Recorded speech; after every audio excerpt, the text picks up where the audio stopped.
शिकारको होइन शिकारीको इतिहास लेखिनेछ। के आज तपाईहरू शिकारीको इतिहास लेख्न खोज्दै हुनुहुन्छ?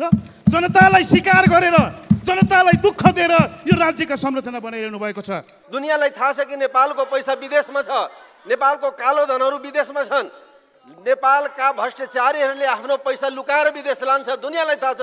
यो बजेट कसलाई खुसी पार्यो? अब नेपालको पैसा खुलमखुला विदेश जान्छ। यो राज्य हामीले कसका लागि बनाएका हौँ? जनतालाई दुःख दिन बनाएका हौँ या जनताका लागि यो राज्य बनाएका हौँ?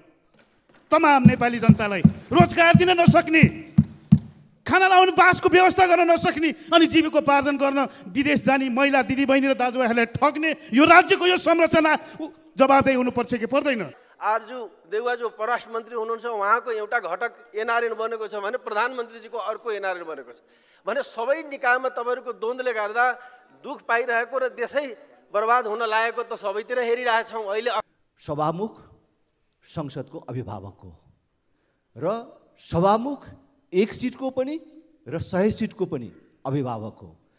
संसदमा दुईटा महत्त्वपूर्ण राजनैतिक दलहरूले महत्त्वपूर्ण विषयमा आफ्नो फरक मत राखिराखेका छन् र विरोध जारी राखेको बेला जबरजस्त संसद अगाडि बढाउनु संसदीय मर्यादाको दृष्टिकोणले पनि उचित हुँदैन र सभामुख स्वयंका लागि पनि यो अरूले राम्रो देख्ने विषय होइन। यसको बजेट बिचौलियालाई खुसी पार्ने खालको छ। बिचौलियाले उत्सव मनाइरहेको छ, नेताहरूको घर घरमा भोजभतेर गर्दै हिँडेका छन्। नेपाली जनता चिन्तित छ, नेपाली जनता निराश छ। यो बजेट कसको लागि आएको हो? सायद यसैलाई गुमराह बनाउन, यसैलाई ओझेल बनाउन, छलफललाई दूषित गरिरहेको छैन भन्ने प्रश्न आउँछ।